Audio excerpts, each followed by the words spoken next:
অফিসের সামনে কি করছো? একটা ম্যাডাম লয়ে আইছিলাম। তোমাকে না ভাইয়া বলেছে এলাকা থেকে চলে যেতে? না আসলে মগের মূল্য আপনার দুলাভাই একটু আগে বকাবকি করে গেছে, এবার আপনিও বকাবকি করতেছেন। আমার দুলা ভাই না তোমার ভাই? না ভাই না। মারবো একজন। কি হয়েছে? আমি রিক্সাতে দাঁড়ায় আছি, উনি আমার বকাবকি করতেছে। রিক্সা দিয়ে আমি এসেছি। কি বলছেন ম্যাম? গাড়ি থাকতে আপনি রিক্সা দিয়ে এসেছেন? আমার রিক্সা চলাচল করতে বেশি ভালো লাগে। আর তাছাড়া কি? তাছাড়া ও আমার ফ্রেন্ড, আমরা একই ইউনিভার্সিটিতে পড়াশোনা করি। কি বলছেন ম্যাম? এরকম খ্যাত গাইয়া রিক্সা চালক আপনার ফ্রেন্ড? মানুষের সম্মান করতে শিখি। যান এখন অফিসে যান। যাচ্ছি ম্যাম। কি ব্যাপার, রফিক সাহেব তোমার সাথে এমন রিট করলো কেন? কারণ উনি আমার বড় ভাই। উনি তোমার বড় ভাই? হ, আমার আপন বড় ভাই। আমরা গরিব গ্রাম থেকে আইছি বইলা আমাকে বাড়ি থেকে বাইর করে দিছে। ভাই হয়ে ভাইকে বাসা থেকে বের করে দিয়েছে? শুধু আমাকে না, আমার আম্মাকে। রাইতের বেলা আমাকে বাড়ি থেকে বাইর করে দিছে। আপন ভাই হয়েও এমন করতেছে। রফিক সাহেব সোনিয়া এত খারাপ?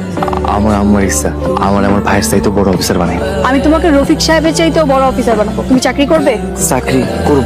তাহলে কাল সকাল 10টায় আমার অফিসে চলে আসবে। ঠিক আছে, চলে আসুন। এটা কেন রাখ, ভালো অফিসিয়াল ড্রেস নিও। আপনি তো এখন আমার কাছ থেকে ভর্তির টাকাগুলো পান।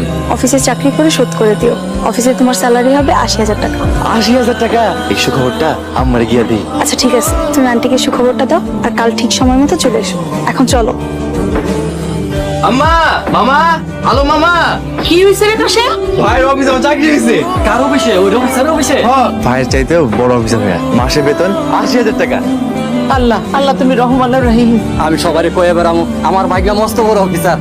এতদিনে আমার স্বপ্ন পূরণ হলো। বাজান, চাকরি কেমনে পাইলি? তোমার এত বড় সুযোগ দিল কেডা?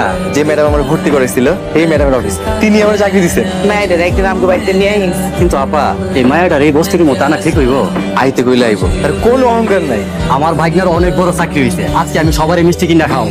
চল বাজা, কিছু খাবি, মুখটা তো একে শুকিয়ে গেছে গা। আসসালামু আলাইকুম। ওয়ালাইকুম আসসালাম। উনি মিস্টার কাশেম, আমাদের অফিসের নতুন এমডি। কি বলেন ম্যাডাম, একজন রিক্সাওয়ালাকে এমডি পদে বসিয়েছে?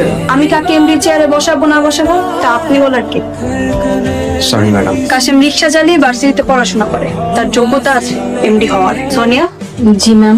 কাশেমকে ফাইলপত্রগুলো বুঝিয়ে দিবেন। যাকে আনস্মার্ট গাইয়া খ্যাত বলতাম তাকে আমার স্যার বলতে হবে? আমার ছোট ভাইকে স্যার বলতে হবে, যাকে বাসা থেকে বের করে দিয়েছিলাম? কাশেম চল, তোমার চেয়ারে বস। রফিক সাহেব।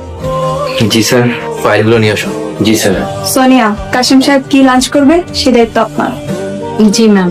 কাশেম থাকো, কোনো সমস্যা হলে আমাকে জানিও। আমি এখন আসি। Okay ma'am. আমাকে ম্যাম বলতে হবে না, অহনা বলুন। জি। হ্যাঁ, কেমন চলছে কাজকাম? স্যার